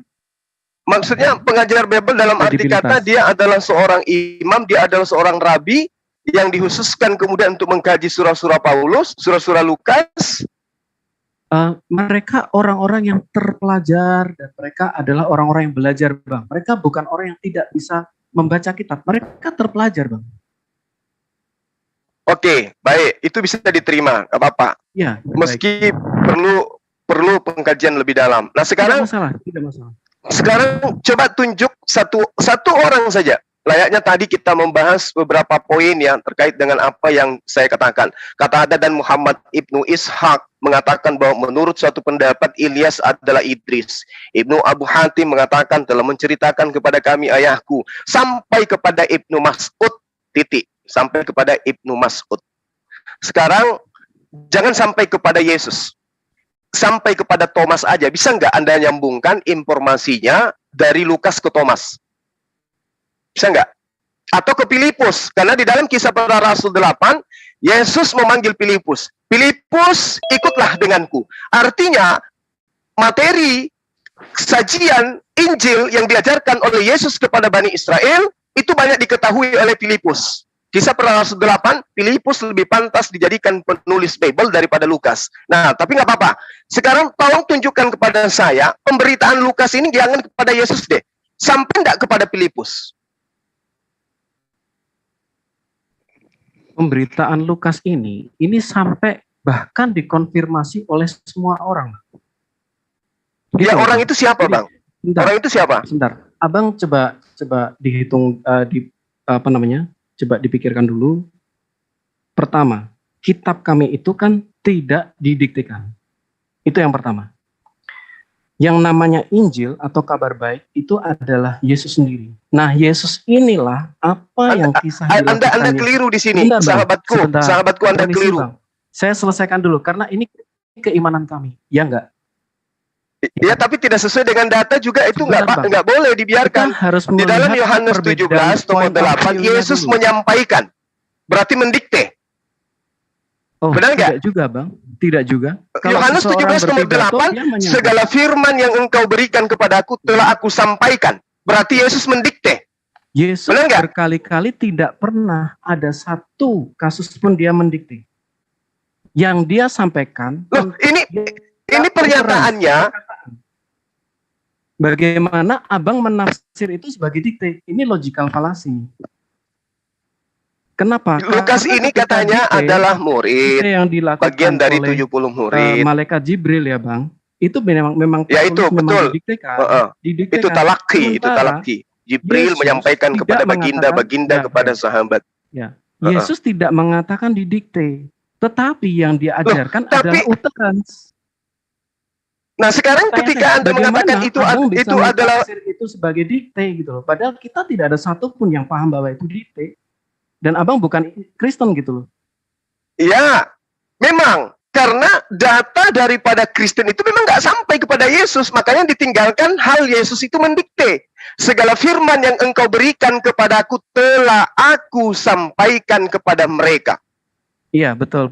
Jadi gini, Bang. Ketika Yesus mengatakan segala sesuatu yang telah kau katakan, kau sampaikan kepada mereka. Apakah Yesus di situ menunjukkan bahwa dia membuat kitab dan lain sebagainya dan mendikte? Itu justru itu yang yang menjadi pertanyaan. Kalau Yesus tidak membuat kitab, lalu dari mana Lukas Markus ini membuat kitab? Ilmu dari mana mereka dapat? Sementara sang firman ada di tengah-tengah mereka. Makanya izinkan saya sampaikan dulu perbedaan. Oke, silakan. Cara penyusunan kitab kami dengan kitab Quran. Kalau kitab Quran itu didikte dari awal, ya kan, Bang? Nah, begitu ada perbedaan, maka itu bagi kami itu jelas bukan dari Tuhan. Karena dikteannya itu adalah berbeda ketika turun kepada sahabat. Tetapi di dalam keimanan kami tidak ada satu kitab pun yang didikte, Bang. Bagaimana caranya? Yang pertama, para sahabat atau para murid itu mereka mengumpulkan apa yang disampaikan oleh Yesus. Dan kemudian tentu saja para bapak gereja mereka juga mengcompile kembali apa yang sudah disampaikan dan diajarkan Yesus. Bapak-bapak gereja ini kapan tampilnya, Bang? Iya, dia tidak tampil 600 tahun, Bang. Dia tidak tampil 600 tahun Yesus. Abang bisa meragukan. Jangan Anda lari ke sana. Jangan Anda lari ke sana. Mengenai Al-Quran, kita belum masuk ke isi. Kita belum sampai ke isi loh. It's okay, kita belum sampai ke isi loh. Ingat, kita belum sampai ke isi. Kalau sampai ke isi hancur nanti. Belum sampai ke isi. Ini mata rantai penyampaian dulu. Saya berusaha dari tadi, saya nggak framing ya, Bang ya. Saya usahakan. Gitu ya. Karena saya Anda selalu lari ke penyampaian Al-Quran. Al-Quran itu sudah saya katakan disampaikan dengan metode lisan, titik di sana. Terkait benar tidaknya isinya nanti kita buktikan. Sumber yang lebih dekat dengan sumber primer dan abang bisa lebih percaya kepada sumber yang tidak seprimer sumber kami. Ini bukan pertanyaannya. Sekarang begini. Sekarang begini, oke. Baik. Sekarang begini. Rasulullah Muhammad SAW berjauhan masa dengan Yesus, oke, nggak apa-apa. Iya. Oke, ya, berjauhan masa. Jadi ketika ditemukan tidak nyambungnya ke sana, wajar selisih 600 tahun. Oke? Bukan tidak nyambungnya, berarti bukan dari Tuhan dong, Bang, karena Tuhan Maha Tahu. Kalau Tuhan itu Maha Tahu, berbeda dengan sejarah. Oke, tentu silakan. Tidak terjadi hal yang seperti itu, Bang. Oke, sekarang begini. Al-Quran itu adalah wahyu dari langit. Itu iman kami. Oke? Nah, sekarang kitab Anda itu wahyu dari Yesus. Kalau yang dari langit disampaikan melalui Rohul Kudus. Sampai kepada baginda. Kalau dari penulis kalian, penulis kitab kanonik, itu sumbernya dari Yesus, karena dia adalah sang firman. Ketika dia datang, dia mengatakan, segala firman telah aku sampaikan kepada mereka. Berarti, harus penulis kitab Anda bertemu langsung dengan sumber. Karena kenapa? Tuhannya sudah bertemu dengan manusia, bergaul dengan manusia, hidup bersama dengan manusia. Berarti, murid-muridnya kudu duduk di depannya sesama manusia mengajar. Ketika datang Al-Quran, nggak bisa diganggu lagi. Karena Yesus betul-betul bertemu dengan muridnya. Tapi karena diplesetkan, Allah mengutus untuk meluruskan apa yang diplesetkan tersebut. Apa bukti diplesetkan? Buktikan sekarang. Kapan Yesus bertemu dengan Lukas? Itu aja dulu. Saya izinkan Abang sampaikan sesuatu ya. Sekarang izinkan saya sampaikan sesuatu, boleh? Ya, silakan. Oke, baik. Seperti ini, Bang. Kita sudah tahu yang namanya kronologi sejarah. Ya. Di dalam kronologi sejarah itu harus ada lebih dari 2 saksi. Ketika kita bicara sesuatu yang berhubungan dengan sejarah dan itu meleset dari situ, tetapi dia hanya 1 saksi, maka gugurlah klaim dia. Mau dari manapun dia sumbernya. Mau mengatakan diri dari Tuhan langsung tanpa malaikat, tetapi begitu dia berbeda dengan sejarah, yaitu yang disebut dengan tulisan-tulisan sebelumnya yang lebih kepada sumber primer, maka tentu klaim tersebut hancur. Oke. Dan sudah dibuktikan dengan yang saya sampaikan tadi. Baik. Bahwa baik. memang ada banyak pertentangan di dalamnya. Oke, baik. Giliran saya. Apalagi demikian. Silahkan, Bang. Oke, giliran saya. Tolong ingat perkataan saudara saya tadi. Cukup 2 saksi. Ya. Kalau di Al-Quran itu 3 saksi. Rasulullah Muhammad SAW, malaikat dan juga Allah. Yesus 2 saksi dia. Tapi Anda percaya dia kan? Yohanes 8 nomor 18. Nomor 17, nomor 18, nomor 19. Bukankah di dalam Torah tertulis 2 saksi sudah cukup? Dan kata Yesus, akulah yang bersaksi tentang diriku sendiri, dan juga Bapa yang mengutus aku bersaksi tentang aku. 2. Rasulullah 3 saksinya. Nah sekarang, kita tinggalkan yang kedua ini, antara Yesus dengan Rasulullah Muhammad SAW. Al-Quran diwahyukan kepada Rasulullah Muhammad SAW itu 23 tahun. Dan disaksikan oleh banyak orang, sampai sejazirah Arab percaya kepada beliau. Setiap ada wahyu datang, tanda-tanda yang diterima oleh baginda disampaikan kepada sahabat, sehingga sahabat mempersaksikan semua itu. Mereka rela, ikhlas, menuliskan dan menghafalkan. Karena mereka lihat, nyata di depan mereka, Rasulullah Muhammad SAW menerima wahyu. Sekarang, sahabatnya itu bergejibun. Saya cuma minta 1. Saksi Lukas bertemu dengan Yesus. Tunjukkan, siapa namanya? Oke, baik Bang. Sebentar Bang. Kami sudah menunjukkan dari tadi bahwa sumber yang dipakai Lukas itu menurut Hippolytus dia berasal karena dia adalah murid Hippolytus itu Irenaeus 2000 tahun, 200 tahun setelahnya. Iya, Bang. Yang saya minta pernyataan orang-orang di sekeliling Yesus. Misalnya Nikodemus, Yusuf Arimatea, Maryam, Filipus yang membahas tentang Lukas pernah bertemu dengan Yesus. Ada enggak? Oke, apakah saya memotong pernyataan Abang tadi? Ya udah, silakan. Oke, silakan. terima kasih Bang. Minta maaf. Abang tadi mengatakan bahwa 3 saksi itu adalah malaikat, Allah, dan Nabi. Ya kan Bang? Dan itu baru muncul setelah 600 tahun setelah Yesus. Kita lihat, perbandingkan.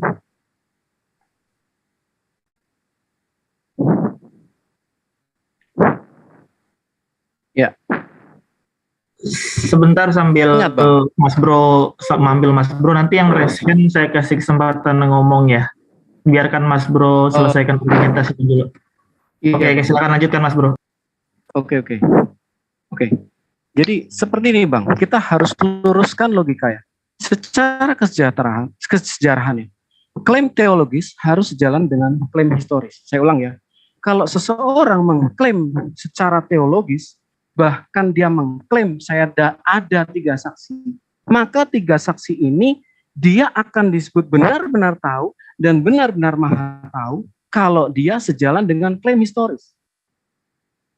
Oke ya, sekali lagi, klaim teologis yang ahistoris itu berarti cacat logis.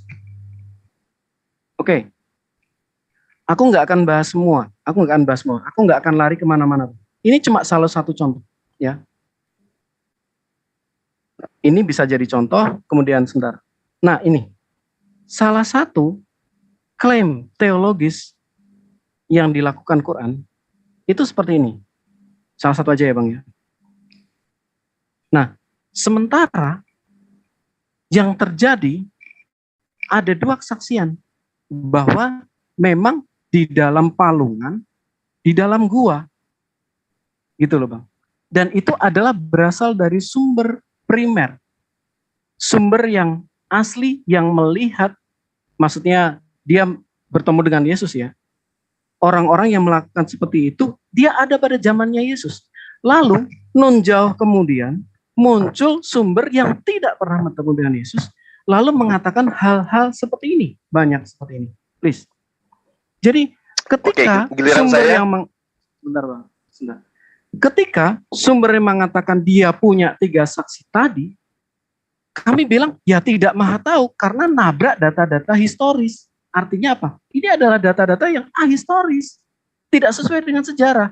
Bagaimana abang langsung tutup mata dan abang terima itu? Oke, baik. Itu loh Bang. Oke. Silahkan. Justru ini yang saya tanya. Kalau Al-Quran itu error pemberitaannya, berarti kan di kitab, di data Anda itu yang harusnya valid. Kevalidan ini yang saya tuntut. Tunjukkan kepada saya pemberitaannya itu dikatakan valid karena sumbernya dari Yesus. Anda nggak bisa tunjukkan. Sampai sekarang Anda hanya mutar-mutar ke sana kemari. Tunjuk satu saksi yang melihat Lukas bertemu Yesus, itu aja dulu. Supaya Al-Quran ini salah. Menceritakan Yesus lahir di bawah pohon kurma. Yang benar adalah apa yang diberitakan oleh Lukas. Tunjukkan kepada saya. Baik, sudah Bang. Ya udah, itu aja kok. Nggak usah melebar kemana-mana. Satu saksi. Iya. Silakan. Tidak masalah. Saya seperti ini Bang. Yang saya sampaikan, saya nggak akan berubah. Saya tidak mungkin mengatakan sesuatu di luar data kami. Berarti nggak ada saksi yang bisa Anda tunjukkan. Anda juga tidak bisa mengatakan seperti itu. Karena kami ya udah, kalau begitu tolong tunjukkan saksinya. Siapa? Nikodemus kah? Maria kah? Siapa yang saksi bercerita? Apakah ada di dalam Matius atau di dalam Markus atau di dalam surah mana di dalam kitab Anda yang menceritakan Yesus bersama dengan Lukas berjalan dan ada nggak data itu? Kita sudah sampaikan dari tadi, Bang. Berarti nggak ada? Yang ada berarti nggak ada? Nggak, jawab aja dulu. Berarti nggak ada? Sebentar, Bang. Karena Abang menilainya kayak misalnya seperti ini. Aku mau di dalam Alkitabku, Alkitabnya Kristen, itu ada ayat mengenai es krim. Nah, ini yang sedang Anda kembangkan logika Anda. Enggak, masalahnya Anda menyalahkan Al-Quran berdasarkan informasi orang. Nah, sekarang orang ini nyampe nggak kepada Yesus? Sebentar, Bang. Anda tadi menggunakan, saya selesaikan dulu ya. Anda tadi menggunakan logika, saya pengen ada es krim di dalam Alkitab Kristen. Ya kan? Sementara kami tidak fokus kepada es krim.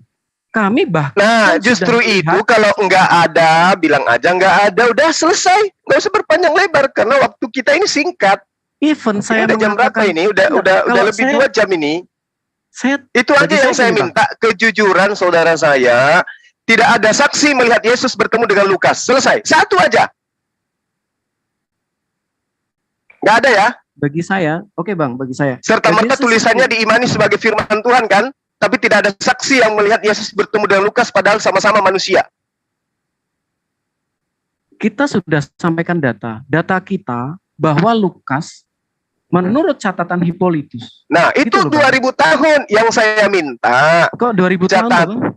200 tahun, sorry. Yang saya minta, ya kurang lebih lah, kurang lebih oke. Yang saya minta saksi sahabatku, supaya Al-Quran ini udah kita simpan deh. Yang benar itu adalah berita Lukas. Karena ternyata Yesus pernah bertemu dengan Lukas, sehingga beritanya itu pasti akurat, karena langsung ke sumber dia berhadapan. Ada nggak sahabatku? Tunjukkan satu saksi aja.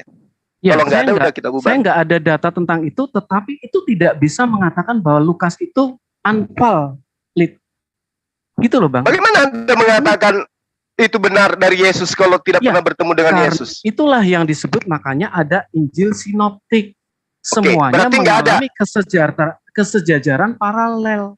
Di situ, Bang. berarti Sementara nggak ada yang ya? Anda bawa, sebentar Bang, sebentar. Dari tadi aku mendengarkan Abang dengan baik.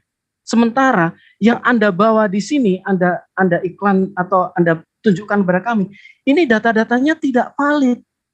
Yang dibawa Lukas, data-datanya valid, dikonfirmasi oleh para penginjil lain. Dan ini sesuai dengan data apa? Hukum. Sebentar Bang, izinkan saya. Saya nggak potong Anda. Silakan. Itu sesuai dengan hukum dui ganda saksi. Apa yang disampaikan Lukas, itu sesuai dengan para data orang-orang yang lain. Nah, yang adalah sekarang begini.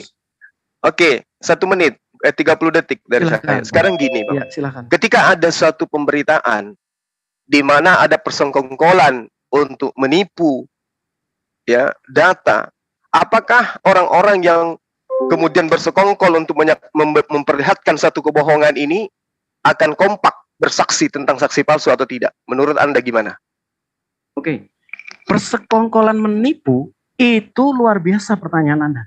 Ya. Itu kita akan boleh saya sampaikan Bang, Abang tadi? Boleh, silakan. Baik, terima kasih. Anda kan mengatakan banyak yang mengiyakan tentang Lukas, tapi Anda tidak bisa membuktikan Lukas pernah bertemu Yesus. Baik. Sebentar. Bukankah kita tahu bahwa kebohongan itu akan melahirkan banyak saksi-saksi supaya dianggap benar. Kalau kebenaran, tidak perlu saksi, tetap kebenaran. Misalnya, Anda membunuh tapi tidak ada yang melihat. Apakah kemudian pembunuhan yang Anda lakukan itu tidak terjadi kalau ada saksi? Pasti tidak, bukan? Nah sekarang, kalau tidak membunuh, tapi banyak orang yang mengatakan, saya bersaksi, saya melihat. Tapi ternyata tidak membunuh, apakah kemudian banyak saksi ini membenarkan bahwa dia membunuh padahal tidak membunuh? Itu dulu yang Anda kaji lebih dalam. Nah sekarang ketika Anda mengatakan, kebenaran firman Tuhan ada di dalam kitab Anda, sementara Yesus tidak pernah bertemu dengan Yesus. Dengan Lukas. Gimana tuh ceritanya? Sebentar, saya selesaikan argumen Abang tadi ya. Abang tadi mengatakan seperti ini.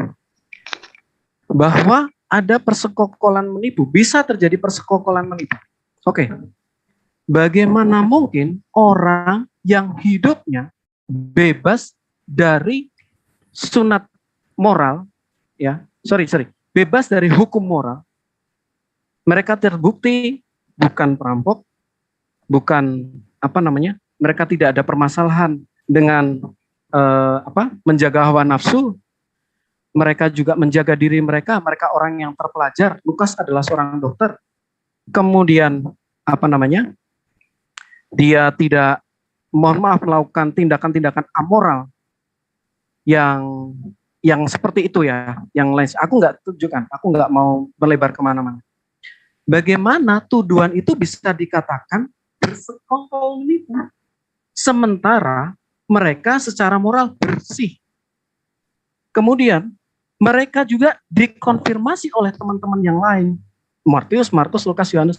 Matius, Markus, Lukas. Itu benar-benar, misalnya gini, di surga dan di dalam kitab Abang itu dikatakan, oh nanti akan ada kawin mengawin. Nah, mana yang sesuai dengan hukum dui ganda saksi dan mana yang tidak sesuai dengan dui ganda saksi? Bahkan Yesus mengatakan, siapa yang sampai mengatakan di surga nanti kawin mengawin ada, itu sesat.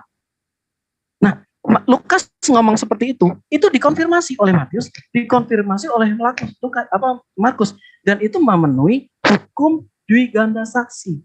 Nah, ketika muncul kemudian beliau yang jauh dari sumber primo mengatakan dapat wahyu dari Tuhan dan menganulir itu semua. Nah, bagaimana ini bicara kekekalan loh Bang. Kekekalan itu harus ada garansi bahwa keterangan yang Anda terima itu tidak berdiri sendiri. Ada dukungan alat bukti. Istilahnya gini, ada suatu kejadian ya. Dalam kejadian tersebut dalam satu kejadian tersebut dia melakukan yang disebut pencurian. Nah, kita pasti akan lihat data-data dari pertama, CCTV-nya ngomong apa? Kemudian tukang parkir ngomong apa? Kemudian di jalanan seperti apa? Kita pasti akan mengkonfirmasi ketiga sumber. Tidak ada konfirmasi dari nun jauh di sana 600 tahun kemudian. Maka kita perlu selidiki. Oh, ternyata Matius muridnya. Kemudian Lukas juga muridnya. Kemudian Markus, Yohanes juga muridnya. Kita sudah buktikan data-data kita. Nah, perkara abang lebih percaya 600 tahun, bagi kami nggak mungkin. Apalagi perbedaan moral. Silahkan Bang Jumar. Oke. Sekarang gini. Lukas berkata di dalam tulisannya, Lukas 4 nomor 8. Tetapi Yesus berkata kepadanya. Ini Lukas, kapan dia melihat Yesus berkata demikian? Oke, saya sampaikan ya. Tapi Yesus berkata kepadanya. Oke, kita lihat Lukas pertama dulu. Bagaimana Lukas itu ditulis? Ya Bang ya. Enggak, simple. Ada tertulis katanya, engkau harus menyembah Tuhan Allahmu. Kata siapa? Kata Yesus. Menurut siapa? Menurut Lukas. Lukas mendengarkan atau mendapatkan informasi dari orang lain? Jadi, seperti ini Bang. Memang kalau yang namanya kitab kami, itu tidak bisa dicopot-potong. Kita harus lihat background-nya. Itu logika. Enggak, ini kita berbicara mata rantai. Iya. Ini bukan muatan kitab. Lain kalau muatan kitab nanti kita akan bahas itu. Saya minta temanya nanti antara Anda dengan saya. Yesus lahir di bawah pohon kurma atau di dalam kandang binatang. Itu yang akan kita bahas ke depannya. Oke? Tolong dijadwalkan. Nah, itu baru masuk ke isi. Sekarang ini mata rantai pemberitaan. Yesus itu sang firman. Menurut kalian sang firman yang menciptakan segala sesuatu ini sudah nusul ke bumi. Di situ dia memanggil Filipus, menyebut Yusuf Arimatea, menyebut Thomas, menyebut murid-murid yang lain. Loh kok ini muncul Lukas yang Anda jadikan sebagai kitab suci? Ketika dia mengatakan, tetapi Yesus berkata kepada mereka, pertanyaan saya, di mana Lukas melihat itu? Lukas 23 nomor 34. Yesus berkata, ya Bapa ampunilah mereka. Di mana Lukas mendapatkan informasi ini? Baik, sudah Bang? Oke, silakan. Oke, baik. Abis ini saya potong sebentar ya. Ini silakan Mas Bro jawab. Abis itu saya potong, saya kasih yang raise hand. Oke? Silakan Mas Bro. Sebentar Bang Bobi. Saya sedikit lagi Bang, saya sudah dipanggil terus ini. Kita janjian 1 jam 30 menit kan tadi. Ini udah lewat kali nih. Oh, oke. Iya. Sorry iya, Bang Bobi. nanti kita jadwalkan waktu yang lebih panjang. Lagi, mungkin nanti kita bisa ada yang Betul. resen. Maaf ya nih. Karena sahabat kita ini kayaknya juga lagi di kantor kan? Oke, silakan Mas Bro. Iya, diselesaikan. Iya. Ya, oke ya Bang. Pertama, saya nggak bisa potong kompas Bang. Adek. Saya, halo. Iya, silakan. Oh, sorry. Oke, saya selesaikan. Silakan. Pertama, ketika memahami Alkitab kami, tentu tidak bisa potong kompas. Yang pertama itu, kita harus melihat yang disebut dengan background-nya. Bahkan kami dalam perjanjian baru, yang kami pelajari itu bukan hanya siapa-siapa di situ, tapi juga secara politiknya seperti apa, kondisinya seperti apa. Itu kita pelajari background-nya terlebih dahulu. Kenapa? Karena memang mereka adalah orang yang tinggal di situ. Kesaksian orang yang tinggal di situ jauh lebih kuat daripada orang yang belum jauh di sana. Itu sudah hukum. Nah, kemudian dikatakan apa? Dalam Lukas 1, Theophilus yang mulia, banyak orang telah berusaha menyusun suatu berita tentang peristiwa-peristiwa yang telah terjadi di antara kita. Seperti yang disampaikan kepada kita oleh mereka yang dari semula adalah saksi mata dan pelayan firman. Jadi dari sini jelas bahwa Lukas juga mendapat informasi dari murid-murid Yesus. Sudah, jawaban saya demikian. Silakan Bang. Kayaknya di-mute ya. Tolong dong. Oke. Ya, silakan Bang. Oke, baik. Silakan Bang, coba. Oke, saya rasa kita sudahi saja. Yang pada poin intinya, saya hargai argumen sahabat saya. Baik. Kita intinya kembali kepada iman kita masing-masing. Iya. Itu Kita saya setuju sekali Bang. argumentasi. Ayo, Ya. cuma kapan kau dengan aku? Nanti dijadwalkan aja, Saudara Erben. Apa Ya. yang kau sampaikan tadi Bang itu, Juma- kau itu Bang Juma terlalu dan Lai tidak Erben- cerdas. Sebentar, dan Mas Lai Erben, sebentar, Ya, sebentar, nggak sebentar. apa-apa. Atau Erben bisa jawab. saya- Saksi Lukas Yesus bertemu siapa Erben? Satu aja nama. Nggak usah Bang, nggak usah seperti itu. Oke, saya Belajar jawab lagi ya. Erben ya. Jangan- Oke. Ya, Jangan silakan. Bang Erben. Jangan dulu. Tunggu, Tolong. nak. Supaya Sabar. debat ini kita Oke, bermartabat. silakan bro, silakan. 10 detik Erben sebut nama Erben. Siapa? Jangan seperti itu Bang Juma, jangan seperti itu. Silakan nanti Bang Juma bisa jawabnya dengan Lai Erben. Belajar lagi ya, saudara Erben. Itu- Oke kawan. Mohon maaf kalau itu Tutup. Bang Juma Anda sudah framing. Janganlah kita ini. Nggak, memang harus belajar Nggak karena apa-apa, kita berbicara nanti. mengenai saksi. Ya, Oke, mata Bang rantai Erben, mohon penyampaian jangan- itu jangan harus dijawab, akurat. Bang. Mohon Bang, jangan dijawab. Oke, Kita stop. tunjukkan moral. Erben itu teman lama saya, ya. Stop. Ya, Jadi stop. biasanya itu kami. Ya. Ya, stop. Oke. Oke, ditutup aja kawan. Ya, Boleh silakan. kita ngambil Oke, kesimpulan? diskusi ini Bro, memang Boleh saya diskusi ambil ini kesimpulan? apa? Boleh ngambil kesimpulan? Oh, oke, silakan. Ya, Singkat ya. Sekarang poin ngambil kesimpulan ya. Maaf Bang Juma, saya Ya, persilakan Bang silakan. duluan ya. Ini Boleh. kesimpulan jangan membuat premis baru ya, Bro. Enggak, sahabat. Enggak. Tenang Ya, aja, oke, enggak buat santai, ya. Mas Bro. Ya, oke, Baik. silakan. Oke, terima kasih. Baik. Bro Bobby. Bismillahirrahmanirrahim. Sahabat-sahabat Kristen yang saya kasihi yang ada di Zoom ini. Pertama saya minta maaf kalau ada kalimat atau kata yang menyinggung perasaan sahabat-sahabat. Yang pada intinya adalah diskusi kita ini dibangun tentu karena rasa persaudaraan. Al-Quran menerangkan ya sebagaimana ayat yang saudara kita bawa tadi, surah An-Nisa ayat 82. Apalah yatadabbarun al-Quran walau kana min indi ghairillah lawajadu fihi ikhtilafan katsira. Maka tidakkah mereka menghayati, mendalami, mentadaburi, mengkaji Sorry Bang Al-Quran? Bobby, sekitar berapa menit? Supaya Sekiranya saya pendek aja Bang. Pendek aja kok, pendek. Iya, Soalnya dari iya. tadi kita udah nggak main timer. Iya, Jadi saya pendek aja. kalau saya nilai kepanjangan akan saya potong gitu aja. Oke, silakan. Oke, sekiranya Al-Quran itu bukan dari Allah, pastinya mereka menemukan banyak hal yang bertentangan di dalamnya. Hari ini saya menghargai sahabat saya menunjukkan apa yang dimaksud dalam surah An-Nisa ayat 82. Ya, biarlah netizen yang menilai terkait apa yang kita kaji pada siang hari ini. Lalu kemudian terkait dengan Al-Quran, Al-Quran itu menceritakan perihal yang kemudian kami imani sebagai wahyu dari Allah, di mana mata rantai penyampaiannya itu dari sumber baginda Rasulullah Muhammad SAW sampai kepada kami umat Islam itu tidak diragukan keabsahannya atau kesahihannya. Kalau kemudian teman-teman Kristen di dalam mengkaji terhadap Al-Quran, mendapatkan kemudian kesimpulan bahwa Al-Quran itu bukan kalamullah, ya itu dimaklumi karena keterbatasan daripada pemahaman terhadap Al-Quran itu sendiri.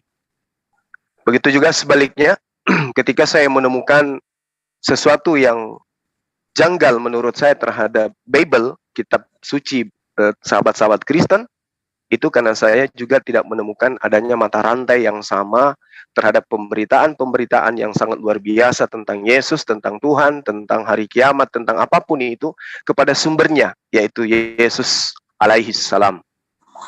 Ya, saya kira begitu sahabat-sahabat. Akhir dari closing saya, sekali lagi saya minta maaf dan juga terima kasih atas kesempatan yang diberikan kepada saya. Silakan.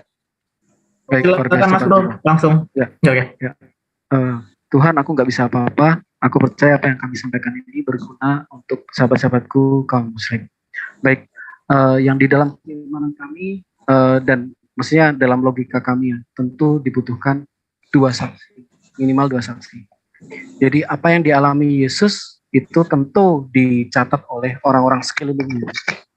Nah, dari orang-orang tersebutlah kita yang kita umpamakan ya sebagai ada satu kejadian, maka ada wartawan-wartawan yang meliput, misalnya dari mana surat kabar Kompas dan lain sebagainya. Kenapa kita tidak percaya dengan wartawan dari negara lain, misalnya seperti itu, dan dari beda tahun? Kenapa? Karena yang sudah dicatatkan oleh para wartawan yang di sekeliling Yesus, itulah yang disebut bukti histori.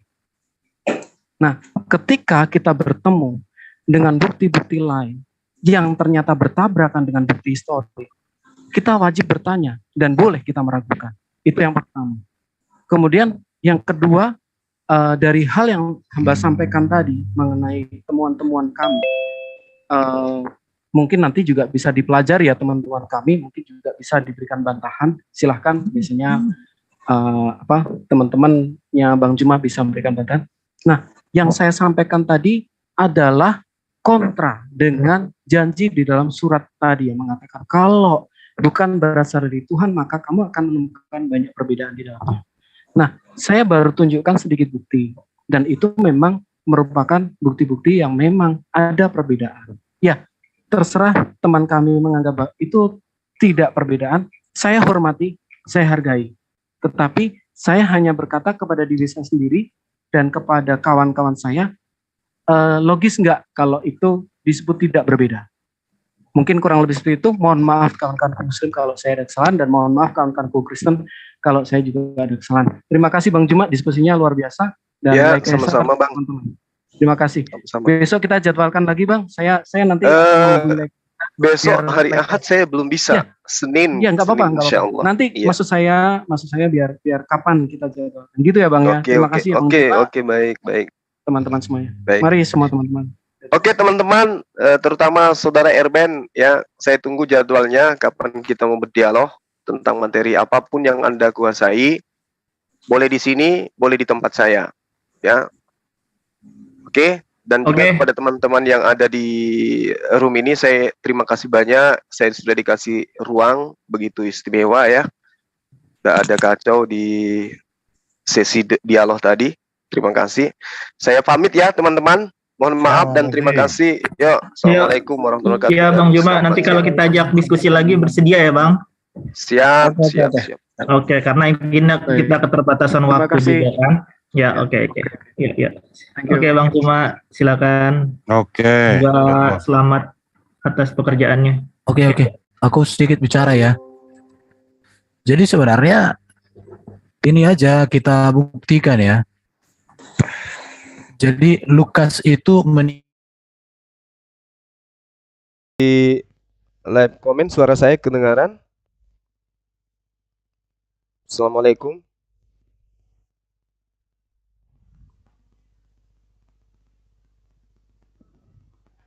Suara saya kedengaran sahabat-sahabat? Cik.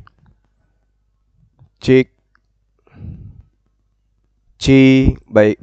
Jadi sahabat yang dimuliakan oleh Allah, ya kita melihat tadi di sesi closing daripada argumentasi yang dibangun oleh teman-teman kita Kristen, dia katakan bahwa wartawan-wartawan yang menuliskan tentang kejadian yang terjadi di antara Yesus. Jadi kita simpulkan bahwa kitab mereka itu adalah kitab wartawan. Kitab wartawan ya teman-teman, bukan kitab suci. Nah itu yang pertama.